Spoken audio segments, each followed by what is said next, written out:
بسم الله الرحمن الرحيم، والصلاة والسلام على سيد المرسلين وعلى آله وصحبه أجمعين إلى يوم الدين. أحبتي وإخوتي في الله، السلام عليكم ورحمة الله تعالى وبركاته.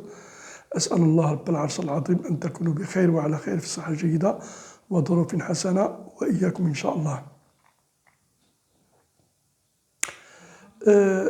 وليد الركراكي في إحدى السجوبات الصحفية قال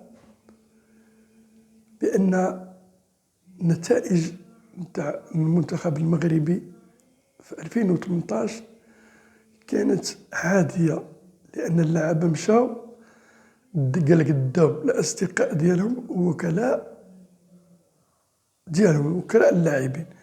يعني كان الهم دياله يتألق ويمشي للبطولة، سواء بالنسبة للمحترفين يتألق في كأس العالم ويمشي يحترف، واللي محترف يزيد يتألق ويمشي من نادي صغير إلى نادي أكبر، أو من نادي كبير إلى نادي أكبر من هذا الكبير.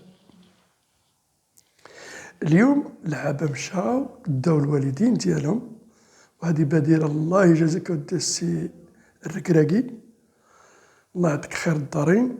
كانت فكرة رائعة واقتراح جد جيد باش يديو الوالدين الرضا راه من الوالدين. الأمهات الجنات تحت أقدام الأمهات كما قال الحبيب صلى الله عليه وعلى آله وصحبه أجمعين إلى يوم الدين. هذا جيل التدين والخوف من الله والوطنية الصادقة والحب الصادق للمجتمع المغربي، هذه هي التمغربيت.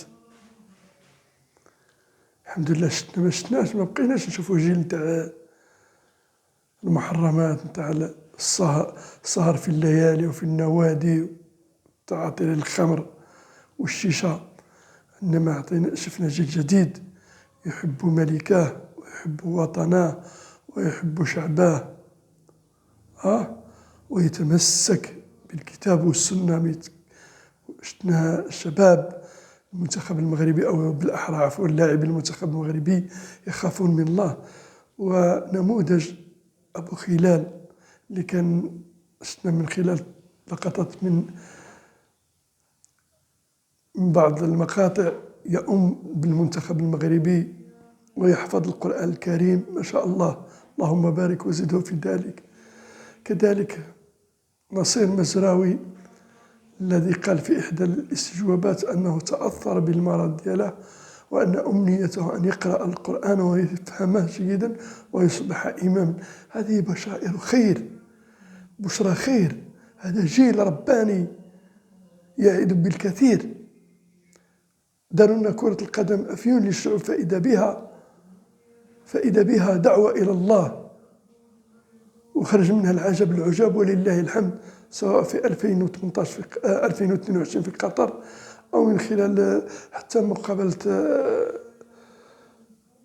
البرازيل. أصبح المغرب الحمد لله محطة ليفرج ولو عن طريق كرة القدم هموم الأمة العربية الإسلامية، ويزرع فيهم المحبة وفرحة الانتصارات. هذا جيل رباني بإذن الله سيكمل المسيرة، وستكون نتائجه جيدة بحفظ الله وعونه. وأستودعكم الله الذي لا تضيع ودائعه. السلام عليكم ورحمة الله تعالى وبركاته.